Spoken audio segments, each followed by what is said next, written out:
Muy buenas noches, bienvenidos a las 8:45 a la franja de entrevistas.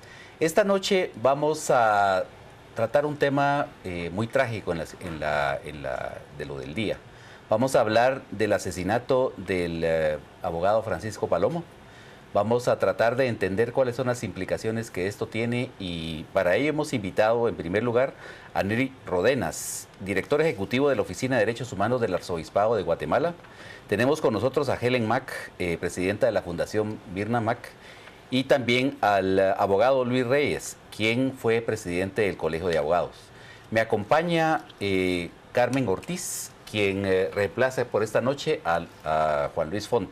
Comenzamos, Carmen. Bueno, bienvenidos a nuestro programa y como ya lo decía Gustavo, pues ha sido muy lamentable este cobarde asesinato del licenciado Palomo y el día de ayer también de la licenciada Xiomara Reyes. Específicamente sobre el caso del asesinato del abogado Palomo, vamos a empezar por el licenciado Reyes. ¿Cuál ha sido el sentir y el análisis que su gremio hace de este caso? Sí, muchísimas gracias, buenas noches por la entrevista. Creo que es un momento importante para podernos dirigir a la población guatemalteca en torno al asesinato de abogadas y abogados.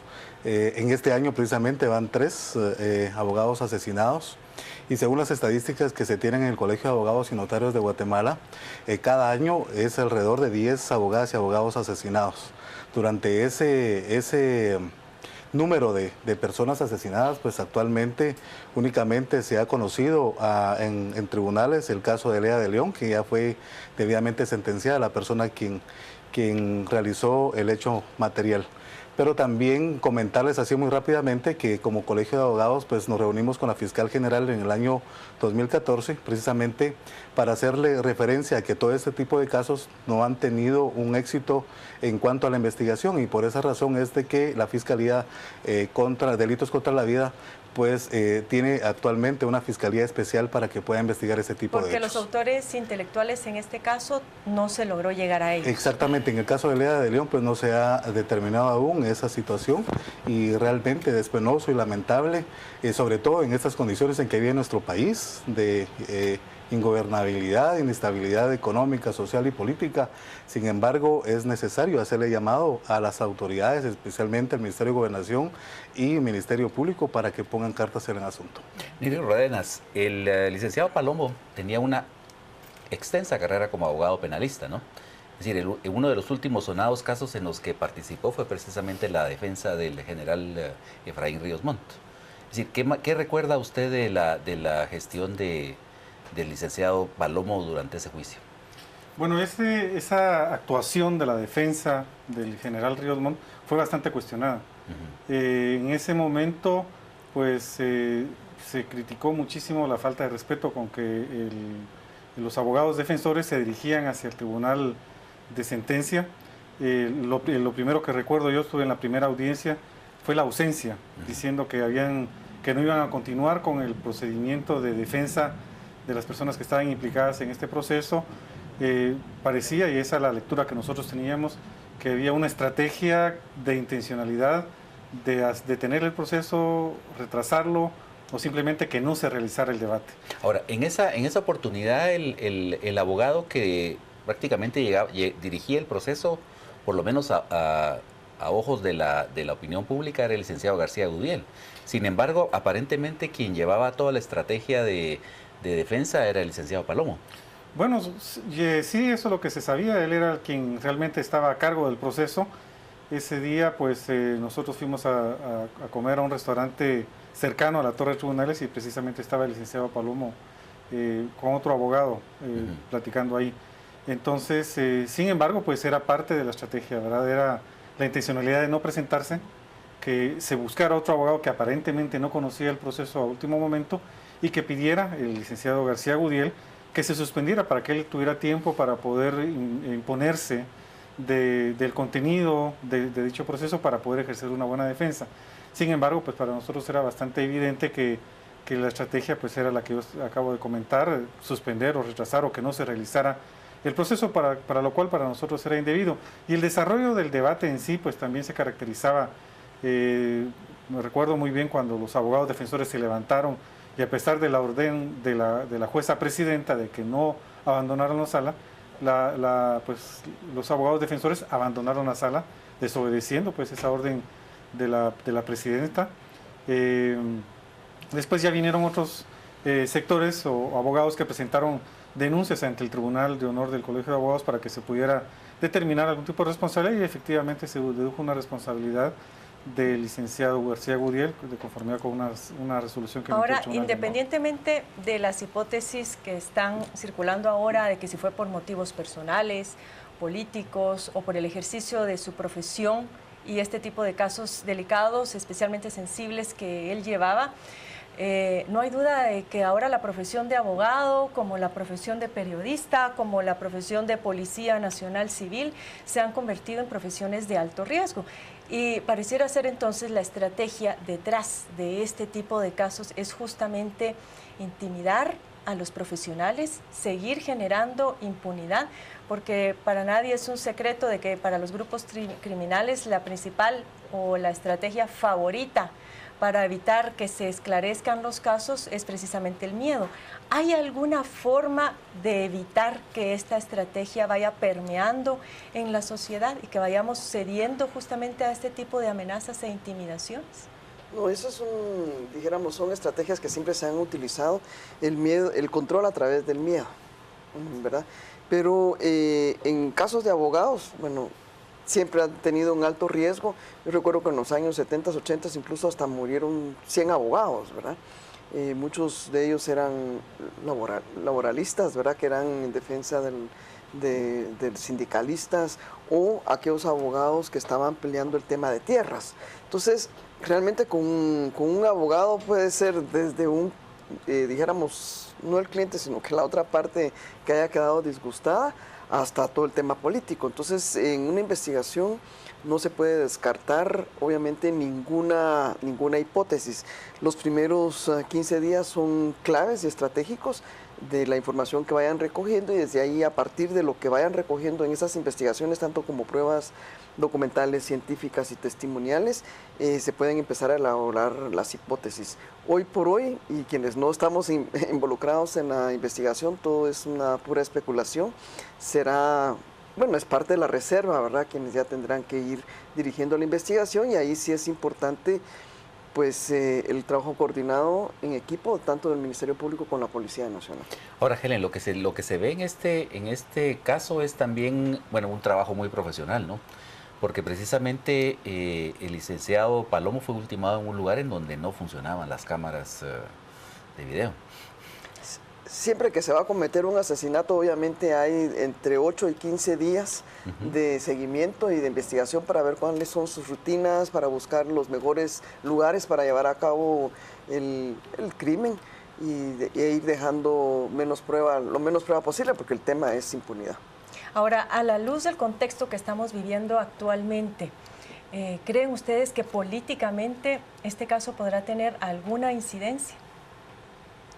Definitivamente yo creo que es un caso en el cual, pues por la figura del licenciado Palomo, por la participación que tenía, por las relaciones del propio licenciado Palomo, por la crisis, la coyuntura que nos encontramos, definitivamente es ponerle más peso a la crisis, digamos, es llover sobre mojado. Es realmente pues un caso, una muerte que yo creo que se pensó, se planificó, y la intencionalidad pues de ejecutarla en este tiempo pues es precisamente esa. Yo creo que yo no descartaría, como dice Helen, no podemos descartar ninguna hipótesis, pero por la figura yo creo que pesa bastante. Ahora, lo que llama la atención es que inclusive este caso, un caso de asesinato en el país, está siendo ideologizado por algunas personas. ¿Cómo hacemos para que en Guatemala no solamente caigamos en las redes de la normalización de la violencia, sino que además tendamos a justificar en alguna medida el hecho de que una persona sea privada de su vida y se genere este tipo de sufrimiento a sus familiares y amigos? Sí, en este caso yo quisiera opinar específicamente porque eso es lo que ha sucedido y nos ha afectado muchísimo en nuestro país, que hay una confrontación entre unos y otros y aún no hemos aprendido a vivir en democracia y el respeto a la ley. Igualmente, pues hay muchos abogados que son señalados o o catalogados de cierta manera por algunos casos que se lleva, y casi en la mayoría de circunstancias cuando es asesinado una abogada o un abogado, primero que lo que dice la población, inclusive los mismos agremiados, saber en qué andaba metido, saber qué casos llevaba. Que es ni más ni menos la misma justificación como para que se utilizaba durante los tiempos de la guerra en Guatemala, ¿no? Es decir, mataban a un sindicalista, mataban a un maestro, mataban a un empresario y decían, bueno, seguramente se lo merecía, pues. Sí. Claro, eso es lo lastimoso en nuestro país. Como lo decía, no hemos podido vivir aún en democracia, y creo yo que fundamentalmente lo que tenemos que hacer es respetar la ley ante todo, y esta cultura básicamente de no señalar sin fundamento, porque lastimosamente eso nos ha perjudicado muchísimo a todas y todos, en especial al gremio de abogados, que ha sido sumamente criticado, y lo aceptamos por las mismas circunstancias que se dan. Ya hizo el planteamiento acá el amigo en torno a las denuncias que se presentaron en torno del caso de Efraín Ríos Montt ante el Tribunal de Honor, el cual ya fue debidamente sentenciada un abogado. Igualmente en el caso de Yasmín Barrios, pues por instrucciones de la Corte de Constitucionalidad quedó sin efecto una sanción emitida por dicho órgano. Pues así es como debemos de trabajar, ¿verdad? En nuestro país, respetando los procesos, las resoluciones emitidas por los órganos jurisdiccionales. Hubo otra queja que estuvo circulando mucho hoy en redes sociales, que era cuando llega la ministra de Gobernación y habla de que va a nombrar un grupo especializado de personas para que investigue el caso. Hubo la queja de varios ciudadanos diciendo que si en este país se enluta entre 15 a 17 familias por día, porque es que no somos todos iguales ante la ley y no se hace el mismo énfasis en todos los casos. ¿Qué podrían ustedes decirle a esos ciudadanos que siguen insistiendo en que no todos somos iguales ante la ley? No, todos somos iguales ante la ley, y la pérdida de cualquier vida es igualmente de repudiable y condenable, porque siempre va a ser el hijo de alguien, el padre de alguien, el hermano de alguien, el esposo de alguien. Y el derecho de quitarle la vida no tiene nadie más que Dios. Entonces, a partir de ahí, lo que hay que comprender es el contexto político. El licenciado Palomo, independientemente de a quién les caía bien o a quién les caía mal, era un personaje público que tenía un impacto político, y de esa cuenta es que se le da una prioridad a la investigación. Es más el impacto político que este tiene. Y de las partes en el contexto hay que recordar que la nueva ministra de Gobernación apenas tiene 15 días de haber asumido el cargo y ya le han tocado pues 3 casos de alto impacto. Entonces ahí es donde vienen estas especulaciones también, ¿verdad? Dentro de este contexto. Porque sale un ministro que había sido la mano derecha del presidente, que tenía todo bajo control, llega una nueva ministra que apenas está empezando a conocer, y después empiezan pues muchos hechos violentos. Que para algunos no son fortuitos, entonces. Así es, y entonces viene toda esta especulación igualmente política de que será que se quiere provocar algo, que era lo que yo le decía, ¿verdad? Al principio, en este momento, hoy por hoy, uno que no está involucrado en la investigación, obviamente se vuelve en especulación, ¿verdad? Pero yo sí lo que quería dejar claro antes, y por qué que tú hacías esa pregunta, es que Guatemala tiene muchos resabios aún del conflicto armado, y por eso esa parte de la ideologización, que hay quienes sí les interesa mantener la ideologización para esconder otros intereses subyacentes y oscuros, ¿verdad? Y por el otro lado, creo que por toda esta cuestión de las manifestaciones, a mí me gustó mucho uno de los carteles que decía que estaba en el parque, ¿verdad? Se metieron con la generación equivocada. Ah, sí. Y eso significa que ya es una generación. Nosotros perdimos 3 generaciones, y 3 generaciones después hay una generación que empieza a responder. Y esos resabios de violencia y de paranoia y de psicosis y de esos temas de la doctrina de seguridad nacional son los que tenemos que ir dejando a un lado si queremos entrar en paz. De tener un país en paz, ¿verdad? Entonces, eso es lo más lamentable en Guatemala, de cómo sí, y hay que identificar quiénes son esos grupos que realmente sí tienen un interés en mantener una ideologización y una confrontación viviendo en el pasado. Licenciado Reyes, usted nos hablaba de que durante su gestión como presidente del Colegio de Abogados se habían hecho gestiones ante el Ministerio Público bueno, acelerar investigaciones, presionar para que hubiera resultados. Sí, pero ¿qué otras cosas se pueden hacer preventivas para evitar este tipo de hechos que enlutan a familias guatemaltecas? Apostarle a la investigación criminal. Creo que aparte de ello, pues tiene que haber un consenso entre todo el sector de justicia para que se pongan de acuerdo, porque lastimosamente cada institución trabaja por su lado y no llevamos una línea de trabajo y de dirección en forma coordinada, en forma conjunta, a pesar de que los tres salen en los medios, ¿verdad? Planteando, pero sí es necesario estructuralmente y en forma económica también. Por ejemplo, es lamentable que si por no pagar a la empresa que presta los servicios de las cámaras de seguridad en ese lugar no se pueda tener una adecuada investigación criminal. Eso sí es doloroso, porque lastimosamente cada institución tiene su presupuesto y creo que ahí es donde deberíamos de apostar. ¿Y ustedes como gremio están unificados como para poder enfrentar este tipo de situaciones y generar otro tipo de medidas proactivas, como bien decía Gustavo, más enfocadas a la prevención y no tanto esperando la reacción de las instituciones públicas? Quiero comentarles, bueno, atentados contra operadores de justicia han habido muchísimos. Recientemente conocemos el caso de que estuvieron secuestrados miembros del Ministerio Público y esa misma situación pues genera esa misma psicosis a nivel nacional. Sí hemos hecho algunas situaciones, ya la Junta Directiva actual pues se ha dirigido también a la población y decía que tenemos que ir en busca del respeto a la vida, y creo que de esa manera también, por ejemplo, hoy ya podemos contar los abogados con un seguro de vida y por enfermedad, y eso anteriormente era bastante difícil. Inclusive los préstamos en los bancos ha sido mucho más accesible. Eso afecta también a los periodistas y a los policías. Nos ha ayudado muchísimo en ese sentido para podernos de una manera protegerlos, porque hemos conocido casos de abogados que dejan a hijos, a hijas muy pequeños, y nosotros pues como colegio en cierta manera no tenemos la facilidad económica para poder apoyar, pero sí podemos tomar algunas medidas preventivas para poder ir en búsqueda del apoyo gremial, pero también familiar. Neri Rodenas, Neri Rodenas, usted tiene mucha relación también con todo este tipo de casos de la Fiscalía de delitos contra la vida. Sí, ¿ha mejorado la capacidad investigativa de esta Fiscalía?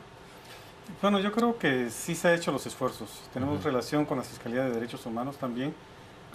Creo yo de que los fiscales se están comprometiendo más a los procesos, se ha advertido un poquito más de independencia y objetividad. Al llevar adelante estos procesos, lamentablemente no se tiene todo lo que se esperaría, no se tienen suficientes recursos. Los mismos fiscales también temen por su seguridad, por lo que les pueda pasar a sus familias también. Y eso a veces viene a ser un obstáculo, ¿verdad? Que no exista realmente todo el apoyo que se esperaría para que se puedan hacer y profundizar con las investigaciones, y el desempeño del cargo puede hacerse con total independencia. Helen quería aportar algo más también. Sí, es que, bueno, aún prácticamente iba a responder a tu pregunta. ¿No? Son dos cosas. Yo sí creo que, primero creo que si hay una mejor coordinación entre el Ministerio Público y el Ministerio de Gobernación. Yo creo que precisamente a partir de la CICIG, en que introduce nuevos elementos en las formas de investigación al proveer la unidad de métodos especiales, la división de análisis, la necesidad de un trabajo conjunto, fue posible o ha hecho posible la disminución de las tasas de impunidad, en el sentido que ahora ya no se designa casos individuales, sino que ya se pueden ver por estructuras, por ejemplo. Eso es uno de los éxitos que ha tenido, y de esa cuenta es cómo se ha ido mejorando los niveles de impunidad al tener y contar con mejores métodos. Pero el problema que se tiene, y ahí ha sido una continuidad que lo ha dado desde que se empezó con el licenciado Velázquez Zárate hasta la licenciada Tel Maldana. En ese sentido yo sí veo positivo, dijéramos, el trabajo y los esfuerzos que hay que hacer en materia de impunidad. El problema es que mientras el Estado no le ponga atención al tema de justicia y seguridad, en esa medida no pueden haber medidas preventivas. Entonces, la justicia siempre ha sido parte como decíamos antes, ¿verdad? La cenicienta de los 3 poderes del Estado. El INASIF le falta mucho proveerle, es una institución también muy joven y todavía no cuenta con los recursos necesarios para poder hacer toda la parte científica, que es lo más importante, por ejemplo, lo que más valor tiene a la hora de un juicio. Por ejemplo, el tema de las cámaras, ok, no habían cámaras, pero pueden haber otros medios científicos de investigación que deberían de aportar a la investigación del caso. Ahora, licenciado Reyes, me llama mucho la atención también el hecho de que, bueno, la mayoría de atentados de los últimos tiempos han sido contra abogados penalistas. Sí, creo que hay de todo, pero sí, el mayor porcentaje son penalistas. Ajá. Esto pues se podría pensar que es precisamente por los casos que llevan en sus notarías, en su oficina profesional, pero también es una hipótesis, también como se ha hablado, que posiblemente prevenga de ahí la situación de riesgo. Pero creo que todos los profesionales, como todos los ciudadanos, pues hemos estado en esa misma situación de riesgo por la falta de una política adecuada por parte del Estado para poder tener una mejor opción en nuestro país. Muchas gracias, licenciado Reyes, al licenciado Rodenas y a Helen por su participación esta noche. Se nos ha terminado el tiempo, así que nos vamos a un pequeño corte y volvemos con más a las 8:45.